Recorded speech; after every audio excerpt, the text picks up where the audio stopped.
So thank you for coming. I'm just going to launch right in here. What I will do is I'll read a very brief biography of each of our 5 poets, just because I don't want to, they have some wonderful information that I'll share in the chat, but I don't want to cut into their time to help to actually share their work so you can hear what they've written. I may have to post information about each person in a couple of different chats because the chat is getting very intolerant of long chats. So anyway, without further ado, let me introduce our first new poet laureate for this evening. Susan Powers is a retired teacher with a doctorate in psychology. In the fall of 2023, she was chosen as Scotland's first poet laureate, inaugural, yay! Her published poetry includes the chapbook Break the Spell. So please welcome Susan Powers. Hi, Susan. Thank you. All right, I actually did a trial run today and timed myself, so I think I've got it because we want to make sure that we stay within our time constraints. And I'm going to start with a poem that I wrote fairly recently. I was inspired to write this poem by a friend of mine who is taking care of her mother who has advanced dementia. And it's a subject that's close to my own heart. My mother, who died 5 years ago, suffered from dementia, and my friend is remarkable, and I love what she's doing. As she was talking about her mother, I started thinking about how we comfort each other with stories and how important narrative is in our lives in all kinds of ways. If you fly somewhere, you look around the airplane and people are watching movies or reading books sometimes, and it's just so profound. I also started thinking about how, because I am an English teacher as well as psychology, I started thinking about the Canterbury Tales. So this poem begins with a couple of sentences before the poem, just to orient someone who's listening who may not be familiar with the Canterbury Tales. It's called Pilgrimage. When the Black Death plague ravaged medieval Europe, many people made a pilgrimage to Canterbury Cathedral to pay homage to the religious martyr, St. Thomas Becket. They were seeking healing, respite from the hardships of medieval life, and eternal salvation. Bedraggled pilgrims stumble toward Canterbury, some with horses, their weary nostrils blown wide. Wooden wheels stick in mud, but faith drives them on. They yearn to kiss Becket's footprints, clutch bone relics against their hearts. Lepers cling to hope, a balm, a cure, knees on gray stones in a chapel. Your mother also journeys through darkness, borne by an ambulance announcing its presence, rocking her body in blinking lights. Those pilgrims planned their trip, round loaves wrapped in cloths, dried meat. But your mother packed nothing. She is the package. Trussed on a gurney. After she fell, she watched the nurses' thick soles stop by her nose. Then hands cradled her body, placed her into the open yawn of an ambulance door. Your mother, those pilgrims, 1,000 starlit years apart, suffering, searching for relief. The surgeon's steady hands, the cold shrine, pills, a needle. Your phone rings you awake, and my phone's ringing if you can hear it. It's like, just cued in. Your phone rings you awake, summons you. You glide on empty roads, early morning air sharp in your lungs. When you arrive, your mother is happy to see you. She knows your face, if not your name. In the yellow light of the ER, the endless waiting room, you read to your mother the stories she loves about crusty Vermonters wrestling with tractors, demanding privacy. A harsh sun bore down on the pilgrims. They leaned against canes, wore out their shoes, prayed to saints. At night, they told stories of vain roosters and human error, body tales with determined widows, greedy men, corrupt priests. Like your mother, the pilgrim's eyes gleamed, hungry for life, folly and all. Your words transport your mother. Your words envelop her in love. Your words are the glittering stones of the shrine, the grail. Love flickers, warms your mother's beating heart, heals her wounds. We are travelers all. We search for our stories, long for the ending, dread the dark night of denouement, the quieting of blood. Hold our relics close to our hearts. Hold the hands of those we love. Thank you. So my second poem is a big change of pace. First poem that I read. I'm going to shut my door so if the phone rings, it won't be so loud.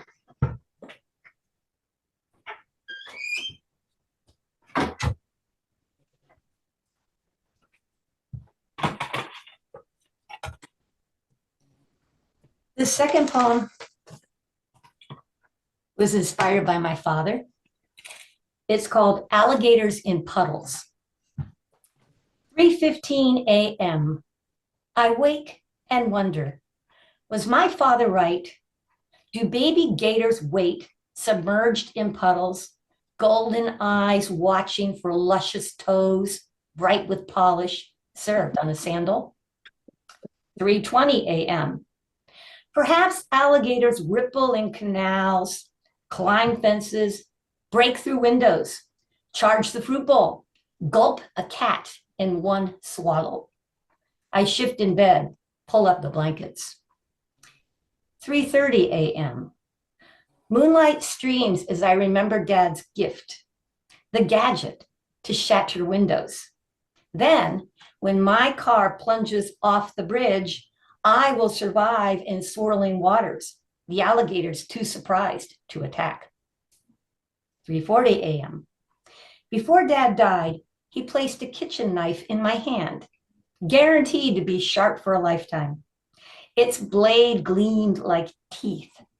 I shiver, pull my feet from the bed's edge, where a smiling reptile waits.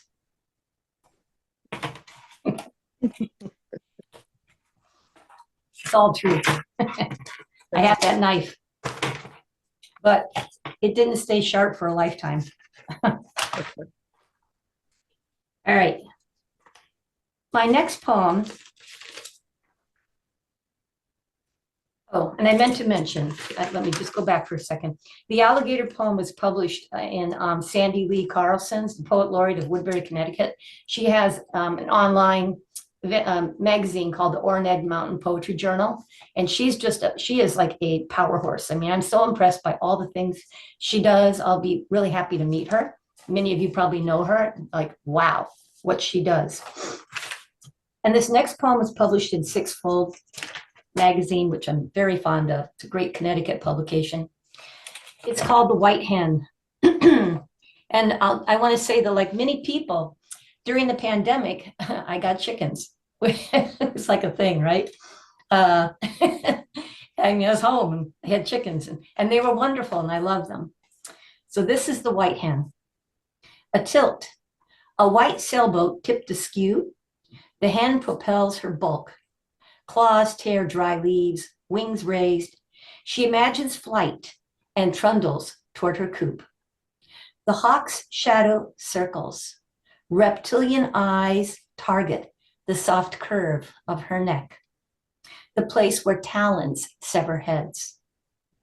She hurries, my hen, July sun on her feathers, nothing more important than the nesting bin, where there are no predators, only lovely moon-shaped eggs waiting for her warmth. I hold my breath, will her to hurry, and she reaches the coop. I know without looking, she has planted herself atop eggs, head first, tail feathers protruding, a bouquet. The hawk circles in the sky, one less death in a world that wears us out. This hen's victory, a small joy to relish. I return to the house, my own nesting bin. Somewhere there are lovely moon-shaped eggs. Thank you. Barb, how am I doing on time? I think you have at least time for 2 more. Okay, thank you. That's good to know. All right. So I will read these 2. In the same issue of Sixfold, they also published this poem, which is called Canada Geese. Canada geese call across a frozen sky. Black forms traverse the moon's wide face. Clouds float mindlessly across a silver sheen. I look up from my snow-covered garden. These cries open my heart. How would it be to glide in their midst, flow on currents, be shielded by wings, to sing in a minor key, alert my mate, warn my family? Geese track stars across Great Lakes, mountains, farmlands, cities blink away darkness. They return to nest sites warmed by spring air, fragrant blossoms, long days. The honking fades and birds wing away.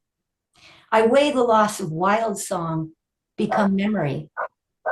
Inside my house, a fire burns, a sulky cat prowls.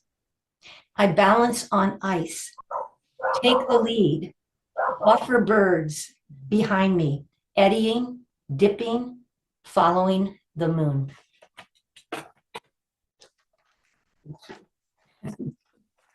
I like seeing, seeing the hands. You don't hear them, but it's pretty cool. Okay, and this last poem, I wrote this, I was trying to figure it out today by thinking about how old my son was. He was at skate camp.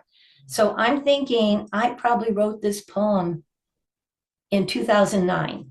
And then I revised it after going to the Fine Arts Center the Fine Arts Work Center in Provincetown, which is, some of you may have gone to their workshops. Amazing. They just like kick you into stretching yourself. It's wonderful. So anyway, I rewrote it in 2013 and Sixfold published it. It's called Happy Buddha. A stone Buddha in Provincetown squats among singing lilies and gladioli. Their summer voices blare orange pastels in loudspeaker fashion. Buddha, how do you resist the urge to swing your plump hips to the sunny blast of colors? Surely you must rise from that lotus position and belly dance among the coneflowers. Your lovely round tummy smoothly undulating in the afternoon sun. The loon's tremolo admires you, and roses twining the fence beg you for a kiss. Maybe a tango would do as you pull their vines hither and yon. And before you foxtrot back to your spot, take me in your arms for a sexy waltz. Look deeply into my eyes, and I will sigh as you pirouette into place, already missing your strong arms. Wonderful.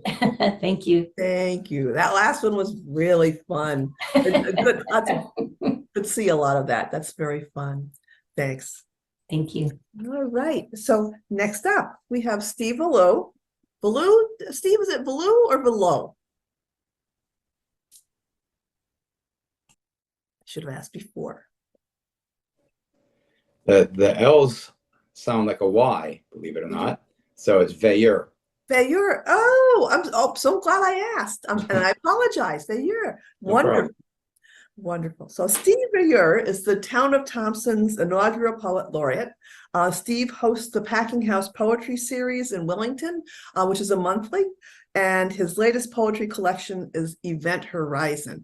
Not only that, Steve, tell us a little bit about the play you have coming up this month.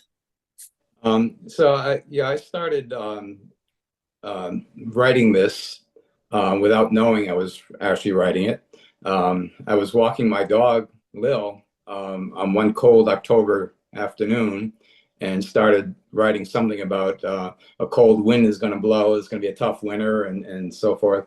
And ended up writing this 8-scene play. Just Joseph Gare is the narrator, and he's telling his story. And it's 1942. I don't know why, but that's what it is. And then we're in a farming community, and you know, in the heartland, talking to farmers, and as with much of my stuff, it becomes surreal fairly quick, and we just go from there. So I made it into a multimedia presentation. So I'll be speaking some of it. I'll have already recorded some scenes from it, you know, where I can actually, you know, sit on a farm, that kind of thing, and you know, show that I'm really there. Great. Oh, now tell us, if you would please, the date, and it's at the Packing House, right? At the Packing House in Wellington. That's 156 River Road, which is Route 32, and it's on May 16th. Doors open at 6 o'clock. There will be open mic, so you know, because that's our typical presentation. We have before and after open mic, and then the feature is in the center. So I'll be doing the screenplay of Breckenridge County in the middle of all that, and should be fun. Very cool. All right, well, take it away if you would. Okay, so I'm planning on reading 3 pieces. The first piece, I think I always read just to have people get used to me. The second piece is actually probably just about my all-time favorite. And the third is a tribute to the people who made me Poet Laureate. So it's a tribute to Thompson and to my dog Lil, who walks with me as I narrate that. Okay, the first piece is called Blackbirds. I lay in a cornfield with 2 blackbirds. Then there were none. The sky remained blue, though a single cloud moved from left to right. I lay in a field with 4 blackbirds. 2 of them flew north. Some truth came to mind, then the other 2 flew away. I cannot remember the truth. I lay in a field with 7 blackbirds. Others came. Some tugged at the purple nettles, some at dandelions and twigs. Some tilted their heads at me in the way of magical birds, yellow eyes glinting in the high sun. I wondered about the end of days. Not so much the fairy tale ones, but the 5th age of the cosmos, after the black holes have evaporated and dwarf stars have collapsed into lifeless husks. When protons and other particles have broken, light has been turned off forever. The sky blackened with the murmur of wings, and the flighted song gave an edge to the field as I lay in the midst of the corn, surrounded by blackbirds, brown and purple, and plants colored maize and amber, blue and gold.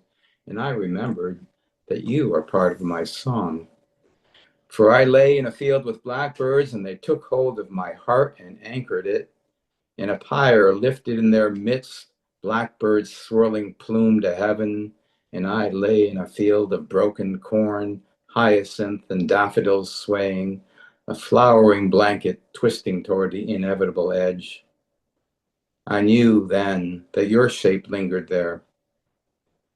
100 intersecting blackbirds, ghosts blending into starkness as they collided into one another, beaks into breasts, claws into wings and eyes, in and out of existence, and you, still, some irresistible truth.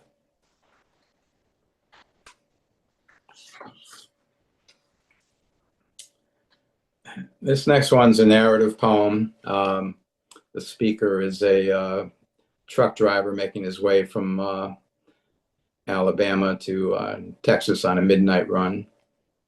It's called Graveyard Run.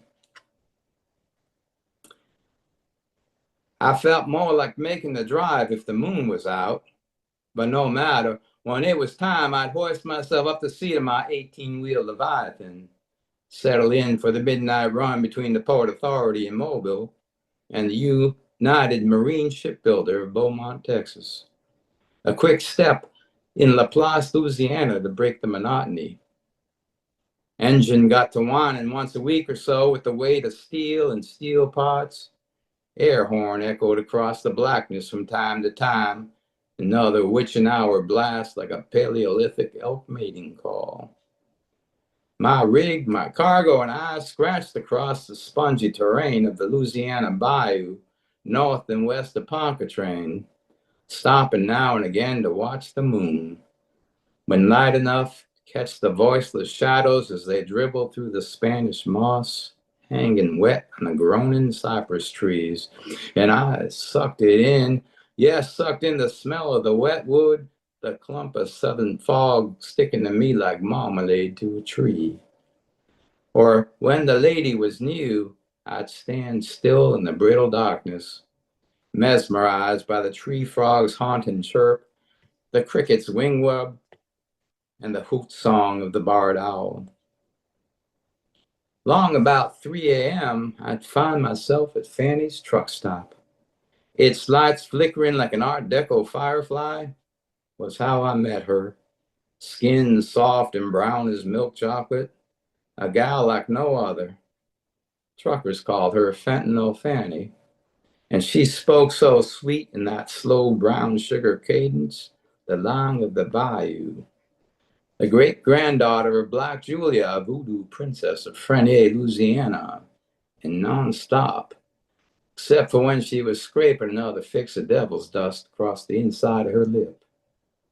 Then she'd walk a long, narrow finger across my back, always starting at the base of my spine, sending a warm thrill across the landscape, and then she'd press against me, short-stepping towards the battered back door and into the dream that was my shack, loosened her blouse in the bayou's swelter, invited me to listen to her stories, to take in all the world her grandmama had known.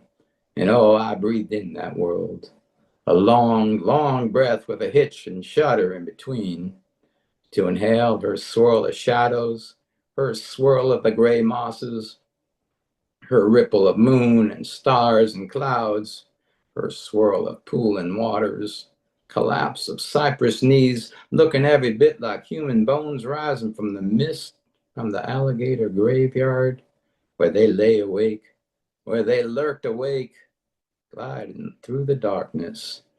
Oh, Fanny's voice flowed like that water, gurgling, sweeping, dangerous. Breathed me right into her own private space, made me see all that she did within the opioid reality of her dance. Round, and I swirled with her as she turned and stripped casual, and oh yes, nothing has ever drawn me in so. You might think we made love then, but it was more like the great bayou tendrils snaked across and around our thighs, binding our anticipating limbs to one another. Was more like the pea green water breathed and ebbed, until we, not resistant, were sucked in, a surreal wet dream in the warm waters feeding the dead that floated into the Pontchartrain. As clear as the ancient poets, she announced that this was all there was. Take it in, and she sang about Grandmama, Black Julia of the Bayou, Julia Brown of Frenier in the heart of the Mount Jacques swamp. And she sank into the soul of that ageless water, her breast glistening in the moonlight, cloaked by the swamp's tiny, tiny leaves, movement of insects, the gray ghost cypress. She looked like a Monet painting. And you could hear Black Julia's eerie song, the sultry guitar strings plucking from the depths, the chant of the wilderness muck. But, oh, Fanny, the dust would have it say, that Apache White would grip her like a Cajun alligator, leave her alive until it was ready for its final meal. Last I saw her, she was crying for the moon to take her on home, her eyes lost, misty inside sinking orbits, her teeth yellowed and rattling within retreating jaw, the most brackish odor seeping out her lips that had been once so sweet. her consciousness barely above water, jammed like broken logs that float through the muck, remnants of punished beauty, sunken eyes, sunken chest, ready to seize up at any time. Some say Katrina took her, like the wind that drowned Frenier on the day Julia died, straight to the hell that broke the shores of the bayou while she howled with the storm surge, that she was swept straight to her grandmama where she rises and falls with the Pontchartrain moon. Some say she dances still among the mosses, and in truth, you can hear her cry in the song of the cricket frog, the hooting of the barred owl, the lament of the loon.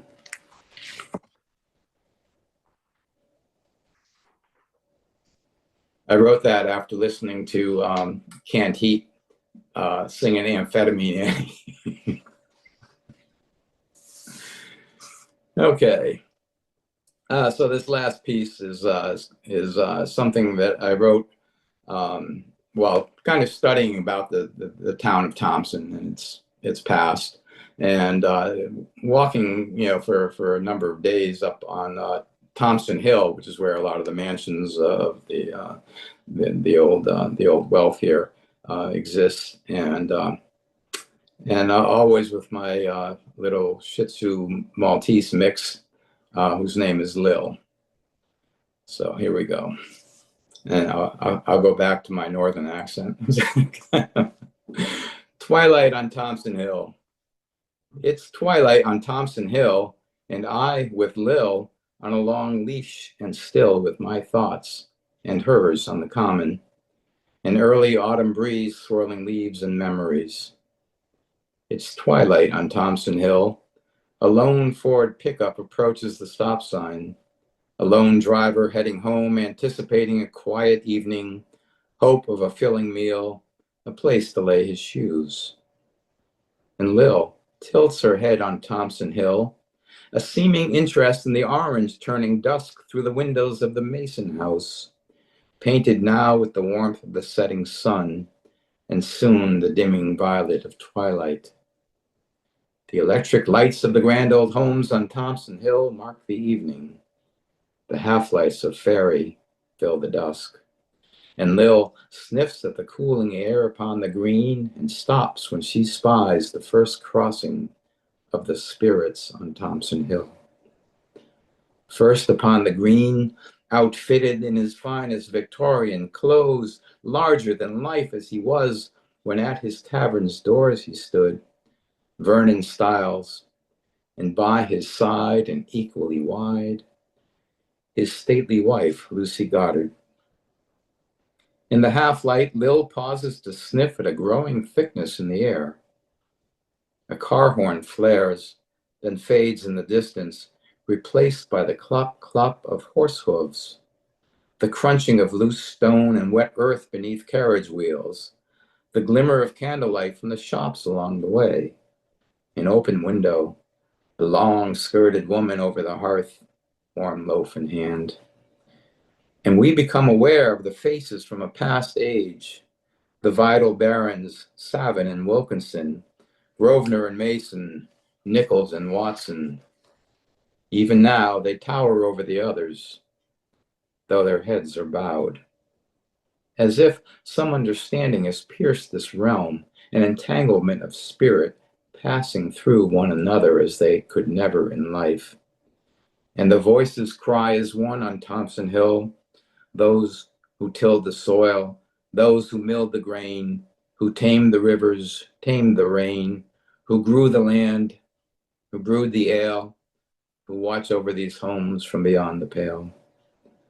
For every mill and every mansion, for every man with vision, here stand those who opened the canals to power the mills, to close and feed the hills of Thompson, who dug up the bones of the earth and built the walls, who shaped the bricks and mortared the stone and left their souls upon Thompson Hill.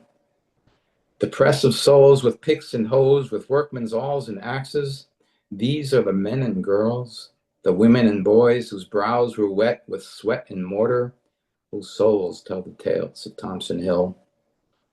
Our driver now, He looks both ways, releases the clutch and crosses the road by Thompson Hill, and I with Lil, a casual wave, and we both towards home for another day. Wonderful. Thank you, Steve. Really fun. That last one was haunting, so to speak. Pretty much, right? Oh boy. And thank you for your performance, the performance value of your the poem about the truck driver too. Yeah, okay. Yeah, as I said, it's a favorite.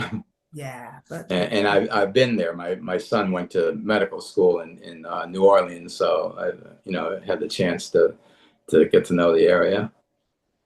Very cool. Thank you.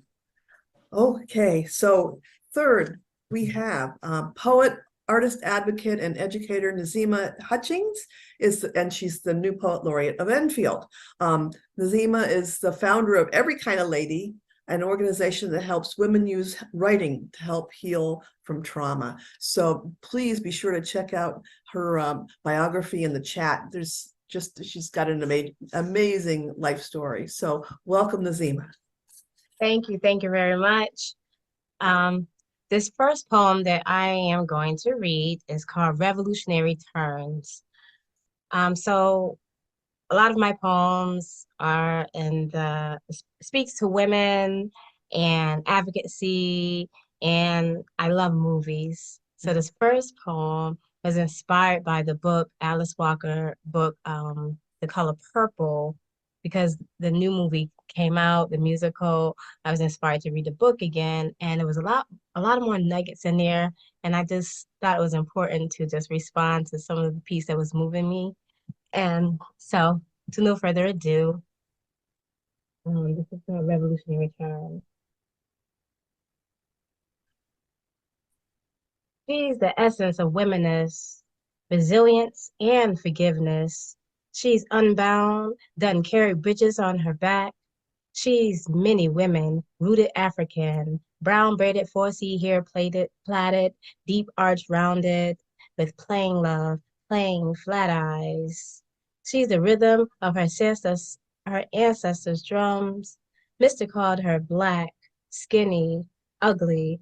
She is a mist glow, a glow of a million moons ago. Coffee bean brown, espresso, indigo, navy blue, purple, beautiful. Country southern, watermelon colored seeded, red, black, and green jubilee sweet. Black bean and rice warm hearty. She is unforgotten, bitten fruit, bitten too much. I said bitten just too much. She is rose petal water soaking tired bones. She is scratched out healing sister songs and ailing heads.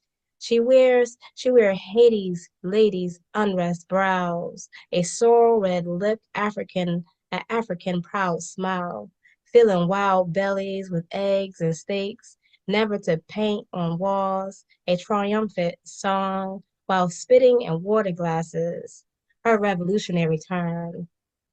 She is Nettie stories written to silly long, threading epistolary letters and root ties to Africa.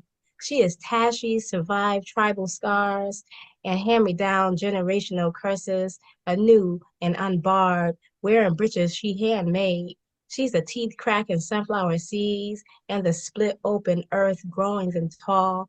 She is prayer, language riddling, street preachers' tongues, a real sister sistering. She is hope to old soul-bearing abused girls. Beautiful. Thank you. And the next piece I am going to read is Lamenters. Old memories are the enemies holding to intimate longings, cinematic and ghosts, pocketing unfoldings, replaying the forgotten, all that never got a chance to toast, remembering first times and final hours, like cold kisses, smells of cedar and burnt flowers, gravel underfoot, dirt thumps on caskets, pillow tears, muted green dead presidents, and passed around plates and baskets in old times of a storyteller's truths, trying to make it all make believe. Poem. And the next piece that I am going to read, it is called Missing Smile, and is about someone that have an addiction.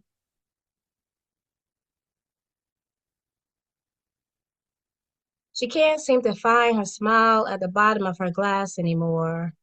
After she lifts her head and neck out of that bin, she shuts her eyes and drops down her chin again. Imagine if she can't see out, no one could see in. Her grace once framed the most envious stares in other women. From the sight of her grin, men's hearts used to lit in sin and buy her fine wine and gin. She used to be first in her class, first class, a lady with jazz, slices of lime, salted rimmed glasses, green olives and cherries adorn the kiss of her lips. And nothing could tame the dance curves of her hips. Now her profile mirrors x-rays filled with negative spaces. Everyone now in her grace pitied the storyline told in her face and turned their faces. See, she just can't seem to find her smile at the bottom of her glass anymore. After she lifts her head and neck out of that bin, she shuts her eyes and drops down her chin again. Imagine if she can't see out, no one could see in. She was the kind of lady with the song in her stride, and if she was blue, if blues at play, nobody ever knew. She hid the bag alongside Nips and Jack, cognac, bourbon, with her bright colored bags, reds, purple, and blues. Poem. And the next piece is called Etheric Touches.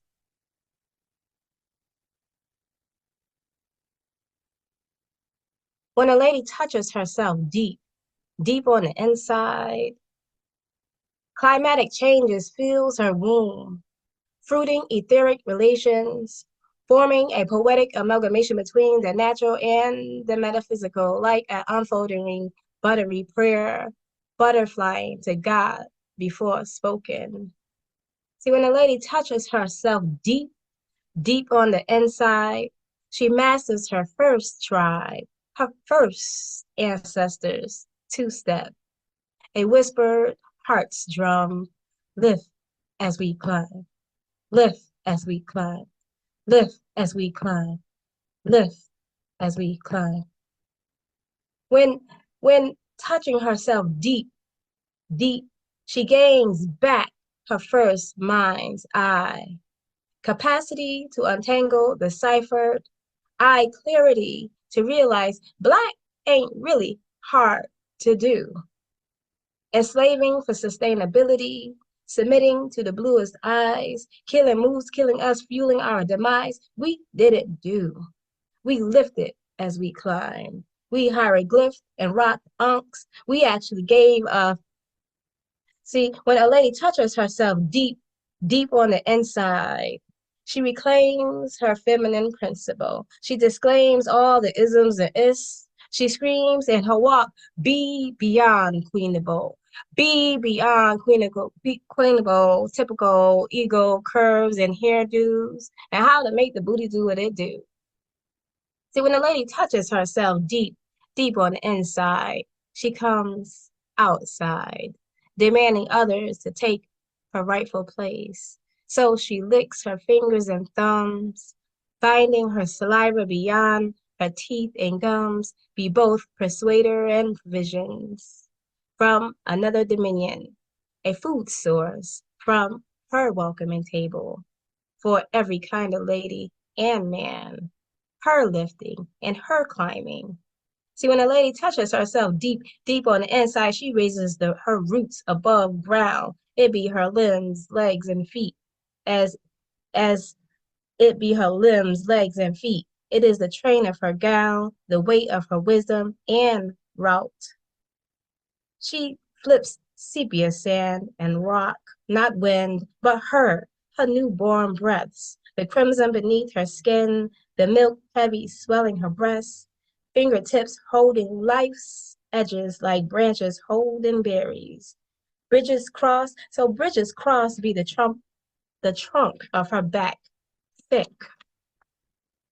Wild roses be her bush be stems adorned with protesting thorns between her thighs, and her now unshaved, high unibrow furrow, full-grown, braided, is worn unapologetically, gracefully, to protect her third eye, to remind her to lift as she climbs. Though the few that can see her cannot recognize her, characterizes her as this and that, and gives and tosses epithets. When a lady touches herself deep and she speaks, the palate of her tongue becomes a foundation, springing and spewing tastes of convictions abound, roaring sounds beyond the exosphere. Beautiful, profound, like midnight street jazz and rushing raindrops blending with a horny saxophone, an old trumpet or trombone, splitting clouds, holler out, you can have my crown, because see, me and my crown ain't from here. Poem. And my last piece, I think I'm doing good. Okay.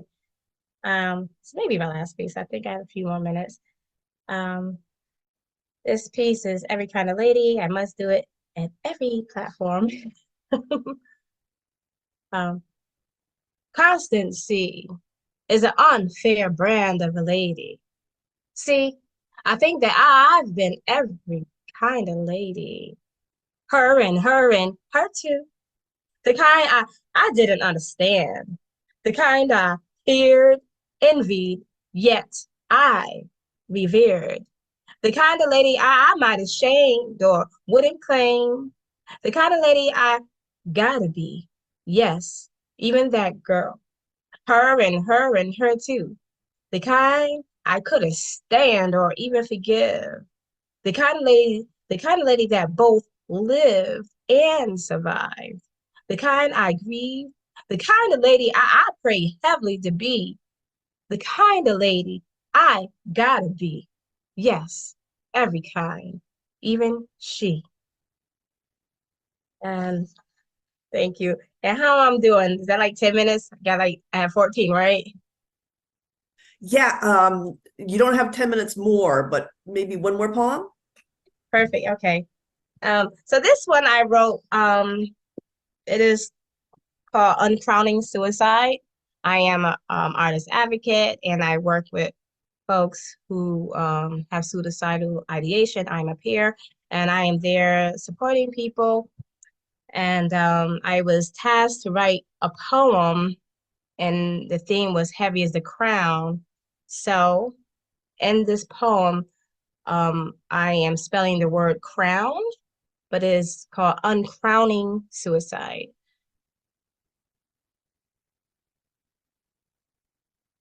Carrying now a resuscitated and revolutionary resolve, a fixed regal resilience, a reimagined redo, a reconstructed rebirth, an optimal, omnipotent light rebound, an unbent realignment, a wearing of a hand-me-down ancestral crown, a touchdown, given permission to release and lean in and sit with it, advice, to let go of ominous vices, and reframing like a ceremonial reframing, renaming to rebuke and reruns and replays, renting space, the outlines that kitty cornered in my mind, choke holding my windpipe, wrinkled spaces in my timeline, then whispered into the folds of my mouth, crow's feeted my eyes, crinkled up my spine, blew holes in my soul, made the circle of life unnatural, unfathomable, irreversible, flatline, cry. So I made poems cry. To slide this litany aside, like Why not suicide? Why try? Why lay the crown down, die? Why call on God? Why call on God now? He took your child, didn't give her back. What the? She cold. You know she's cold. He knew she hated being cold. No, I got other kids though. I can't just go. I gotta keep her grave site pretty and clean, though there is no makeshift kickstands for me to hold up my hopes or bones. Like a marionette doll, I flopped and flopped around life stages, begged for grace. No necessary extra hands to pull loose strings when life and feels like a noose at times. Hubby's too busy living inside his memory wounds. Superhero syndrome makes his bed at night because no matter the fight, he couldn't save. Daddy's girl's not supposed to be in graves. I make heavy carrying look easy. Dress it up with yellow bows, gives, and sideshows. Poetically move, shadow work. Hard at times seeing little girls. They are all over the world. Nowhere to run. So uncrowning suicide became my daily mission, gifting growing girls gems while their eyes are still open.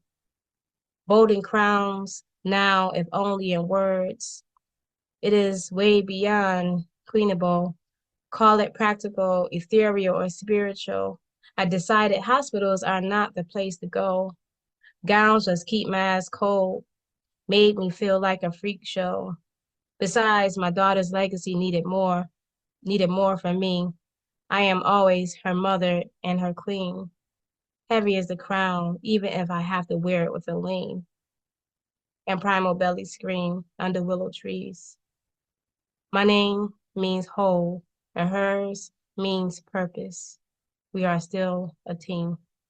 I dedicate this to my daughter, Nia. Beautiful. Very, very powerful, that last poem. Oh, wow. Thank you. Oh, boy. I really, really liked Every Kind of Lady. That poem is totally you. So, Thank you. so thank you. Thank you for your bravery and beautiful words. Okay, so fourth for this evening, we have Judith Liebmann, Poet Laureate of Branford. Judith directed the writing program at Yale Center for Independent Study. She is recipient of a Fulbright Fellowship and a grant from the Connecticut Commission on the Arts. And welcome, Judith.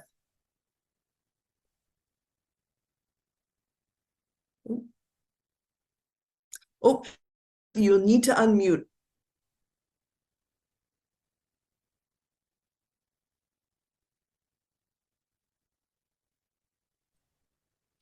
There you go. Okay. Thank you again for inviting us. It was a great honor to be chosen as the first Poet Laureate of Branford.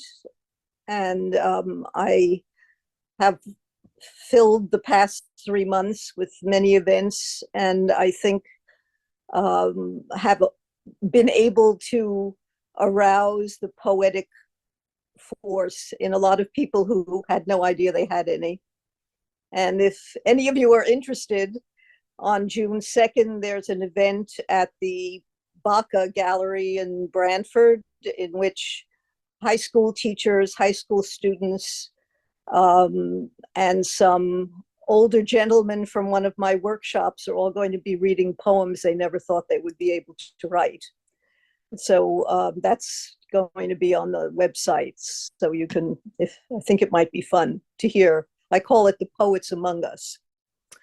And today I'm going to read partly from this new book that just came out a couple of months ago called Ekphrasis. And it's available on Amazon, and I'd be happy to send a signed copy if you'd like. So the collection or the selection of poems that I'm going to read today is a different group than I normally read. And I'd like to first introduce myself, my first name being Judith. I don't know how many of you are familiar with the story of Judith and Holofernes. Judith was a widowed member of the Israeli kingdom, and they were attacked by the Assyrians, whose fierce general Holofernes was leading the siege.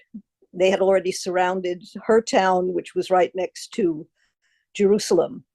And she was famed for her beauty, so she went and seduced him, and having wined him and filled him with lust, she took a sword and cut his head off, and had her servant maid carry the head on a platter past the encampment of his soldiers, who, seeing the head of Holofernes on a platter, fell into disarray, and Jerusalem and the kingdom of Israel was saved.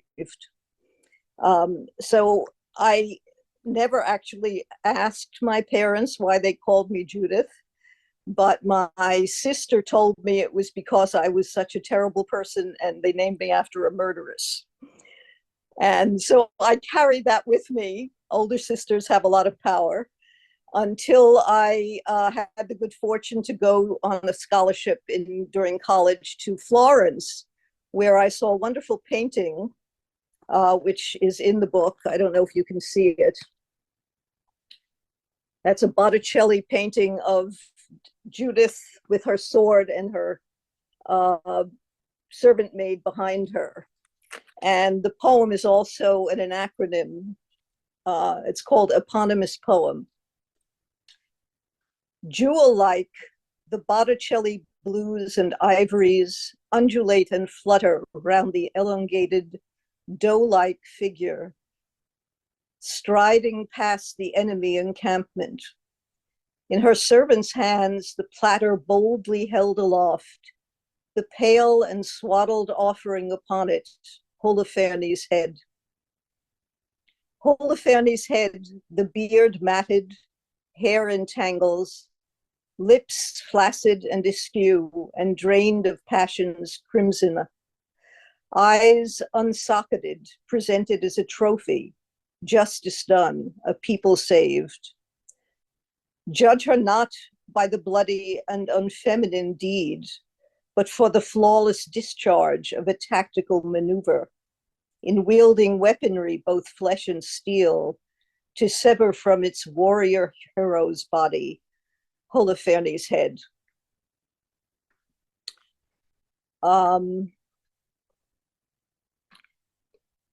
So my second name is Kuznets, which is Smith in Russian.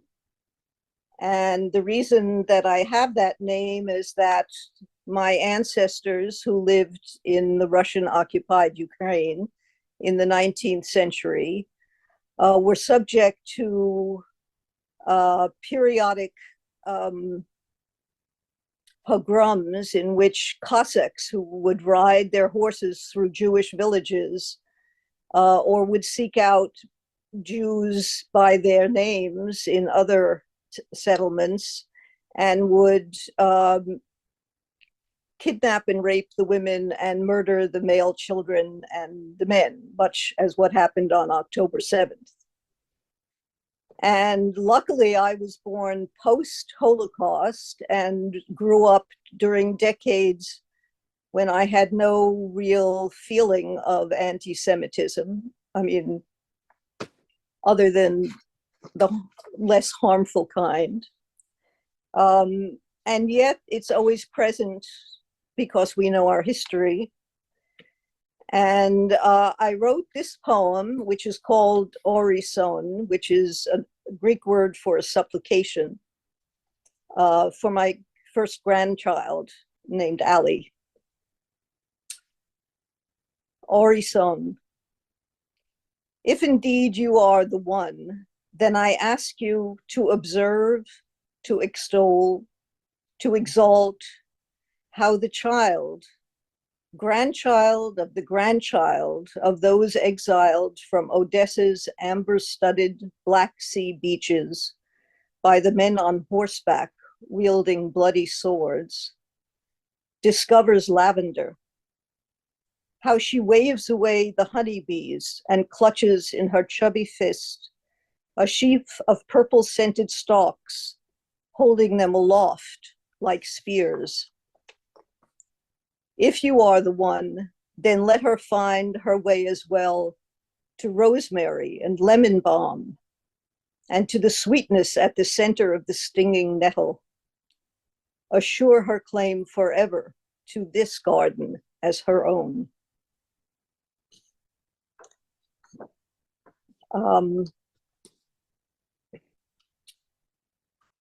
So again, on this same theme, because of the moment we find ourselves in, this is a poem that I wrote when my oldest child was bar mitzvahed, at a time when, again, there was no threat and we thought all of that was in the past. And yet there is always the knowledge that in taking on adulthood during this ceremony, a child takes on the past, the millennia in which his people have been the victim of terrible things and yet have survived. Bar mitzvah. Your portion is also a leave-taking, the lamentations of Moses as he lay dying, not at the fate of his people, but at their deficiencies. Last night you pushed the book aside and wept and said that was not fair. In the warm crook of arm I offered, you laid a boy's silken head, and as I bent to kiss you, in your eyes my own image leapt up to be embraced. You smiled and the boy slipped away into the dark pools. Now you stand emblazoned by a shaft of churchly light, head bent over the holy scroll, singing the ancient sawtooth chant as you move the silver pointer along a countermarch of letters, each one of which was blessed as it was inscribed, without blot or blemish, its perfection a prayer. Mingling your voice, still a child's, with the voices of the many who went before, refusing exemption from grief, you enter the house of the holy tribes.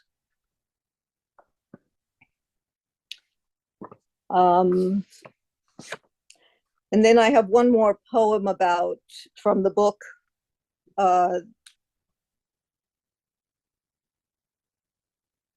My husband, who was a companion for most of my life, all of my adult life, I met him when I was 19 going on 20. I was on a Fulbright in Germany studying. He was German. I'll tell you about the name Liebmann soon and how that came about. But unfortunately, he passed away almost 4 years ago. And I wrote this poem on the anniversary, the first anniversary of his death, which is customary in Jewish custom, when the grave site monument is revealed after a year. And it's called The Unveiling. The Unveiling. The year rounds up upon itself. I gather beach stones, heart-shaped, like a treasure hunt. I find a basket large enough to carry them. From the dark edges of the garden, I harvest moss to line the basket. Bitter green, a cushion for the stones. In the cemetery, amidst the red bud's leafless bloom, your granite monument rises, an apparition draped in white. Your name beneath the covering, once written in the book of life, is now, lest we forget you, carved in stone. Prayers are said. El Malach Rachamim, grant my beloved a soft landing on the wings of your divine presence. Let him shine forever among the host of dead or dying stars emblazoning the firmament, illusion of heavenly light. Let him lie serene and undisturbed while his body molders in its wooden box. But take the rest of him, all that persists, into the shelter of your embrace, there to reunite with the flame from which his spark was thrown. From the basket of stones honed and shaped by sea and sand, each of us who mourn chooses one to serve as talisman. Hard and solid and smooth in the hand, lined up one after one, piled one upon one, ramparts and towers, a fortress against forgetting. Now, if you are indeed the one, turn your grace toward us, the bereft who live on with holes in our lives. Help me to retrieve the him who was before the frail and dwindled bony him I tended while we spoke of all things you. He gave you credence.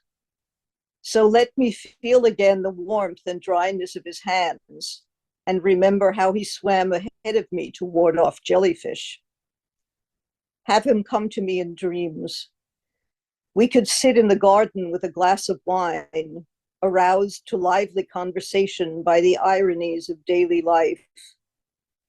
Or he could whisper in my ear words of love and tell me he in general forgives me. And if I open up to life without him, he approves. If you are indeed the one, let him not fade from us. Share whatever parts of him you keep alive and close. Be generous with the blessings of his memory.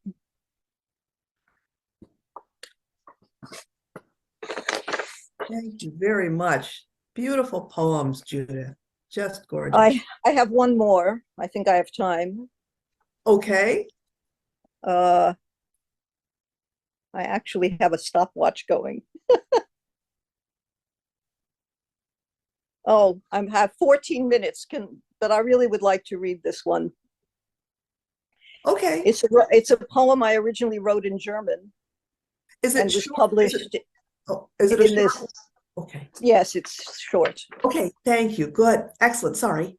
And it was published for the commemoration of the 250th birthday of someone you don't have to know about. Anyway, it's called Holocaust Memorial Day, and which is Yom HaShoah, which is coming on May 5th. So I thought it would be good to read this. And it's dedicated to a man called Hirsch Glick, who was a survivor of the Vilna ghetto and wrote what became a song sung not only by the resistance then, but by resistance to tyranny all over the world in many languages. And the refrain is, we are still here. So whatever you do, we are still going to survive. And it was what President Zelensky said every time he went out into the street at the beginning of the Russian invasion. He would say whatever he was saying, and then he would always end with, we are still here, which is the refrain from this song. So the survival is what this is all about. Snow in April, not quite out of season, still surprises. Through the window, I watch flakes like lacework curtain the night air. The snow piles on. Pines bend and creak under the weight, and long branches of balsam hang low and sweep the snow-covered ground. Hunched together, a congregation in white shawls, the trees glow in the light of the night of the street lamp and sway in prayer to the lamentations of the wind. In the morning, the sky is a cloudless blue, and sunlight brightens the dry air. My robust and rosy children, survivors unto the 4th generation, run in boots red and purple, but no jackets, making tracks in the snow. They throw snowballs at the dog, who jumps high into the air to catch them. With hockey sticks from the shed, they bat away the pillows of snow weighing down the trees. A puff of white powder and a branch snaps up into its accustomed shape. Giddy, the children liberate the trees, one after one. The sound of their laughter echoes, rising, the joy of the living, a consecration of the dead. Excellent. Wonderful. Thank you very much. Thank you. Important poems. Our last poet for tonight. Nadia, you still with us? I'm here. Oh, good. Nadia is the new Poet Laureate of Manchester, and she's a Princeton graduate. She's the author of 2 poetry collections, A Soft Place to Land and We Know the Dark. So welcome, welcome, Nadia. Thank you. So I just have 3 pieces. It's pretty much about love and how bad I am at it. The first piece is called Playing Dead. They say there's a difference between people raised on love and those raised on survival. I didn't stick around long enough to hear the answer, because I already know what it is to not need anything shaking my equilibrium or breaking my ability to bounce back and slide to the left, slide to the right, take it back and survive. Some of us dirty dance our way to tomorrow, fancy footwork of private dancers making the struggle look easy. On bleeding toes, still bandaged from yesterday's battle to be a swan on a lake already melting while the nutcracker stands on the bank yelling, I guess you don't need a man. No pressure. I'll get to the other side and wonder why it feels like we've grown apart. How can I risk drowning, waiting for love to meet me halfway, to go out of its way to save me? I stopped showing up for battles at age 8, standing on stairs, knowing nothing I could say, scream, or reason would keep trouble from coming my way. You get to a point where you stop bargaining with pain because the 2-for-1 special on trauma is a coupon that never expires. But life is a cashier that will shortchange children living on one today, and the flies on their eyes want their cut. It's just you get tired of picking yourself up, so I lay down and lay still and play dead. Call me Lazarus, because I will stink in my tomb before I gotta walk into another wound. I gotta suture and doctor and kiss my own boo-boos and Grey's Anatomy Google myself back together. Frankenstein gets tired of stitches too. And even Chucky remembers when his face wasn't a train track called tragedy, even if he hurt more people than hurt him, and Freddy haunts more dreams than he ever got to dream himself. We stay trapped on this battlefield. This has never been a fair fight. Why I gotta be a soldier in the battle of the sexes when they want me to be a damsel in distress, but damsels don't dodge bullets, my love. And there's no tower for me to hide in. Bowser's got me captured, and I can't be sure you'll come for me, Mario. Not when Luigi swears he can't see what you see in me, and Yoshi only has one seat in every side mission you need to complete before you show up to fight for me. And you swear you're on my side, but what does that mean? Poem. The second piece is called Strange Seeds. And it goes, strange seeds grown from a strange tree, grown up to shade me, grown with the sun. Strange seeds from a path unlit, from a past unfit, from a darkness we know. Some trees don't talk to me. They know brown flesh, can feel brown spirits and the ancestors walking beside me. Trees have long memories. Don't mean they want to be reminded of the fires from their sapling days. DNA is a funny thing. Maybe we mixed and mutated and you are my ancestor, and maybe like my grandfather, you won't talk to me. You won't acknowledge me. I can't tell if you're hoping that I become a new thing or if you just don't want me. Strange, strange seeds we are. Some trees stretch for me. They recognize an old spirit trying to live long enough to be wise. And in my third life, I can hear what I was once deaf to. The wind carrying screams and songs equally, that melody in branches waving in the wind, trying to cover a brown girl's dreams, trying to keep them from drying in the sun. Those branches would wrap around me if they could. Instead, they grow defiantly high to remind me that I too can stretch without snapping, as long as my roots are strong. Strange, strange seeds we are. Has it changed? That small fear and doubt, the fear you'll be left out for the sun? Strange seeds fallen from strange trees, the strange deeds from yesterday and the hours that wrap over me. The branches break suddenly, ash in the sky writes history. Strange, strange seeds we are. All right, last piece, and then we can all go home. This last piece is called How Much for Your Peace? If I got paid every time someone said to me, that's why you don't have a man, I'd almost have the 30 pieces of silver Judas got for Jesus. I too have been betrayed by kisses I gave earnestly and honestly when they were only after my peace. Historically, people have consistently loved to disturb my peace, and it surpasses all understanding. Why do you bother me and you know you don't want me? I have tried to be a soft place to land in a world that only understands concrete and how to intentionally step on cracks to break the backs of mothers raising inner children who have only drank the formula of generational trauma. My deeds have served an army of needs that has never answered the call to fight for me, and I'm such a soldier. It ain't hard to find a troop of 12 to ride with me, but it's lonely at the cross searching for anyone to die with me. If people had only loved me back, I would have gladly died a martyr. From window to wall, I would have went harder. For my name to be in history books, I would have died smarter. Let my heart write the commandments and my deeds write the charter. Here would lie the grateful dead instead of the forgotten. How much for your peace? What's your price? How much would it take to steal your peace of mind? I have played Judas to myself. Self-love goes out the window the moment a forked tongue wants to lick at my core, and I am so damn touch-starved, I'll eat forbidden fruit twice, even knowing I'll end up naked, lonely, and cursed. Lonely nights can be sleepless too.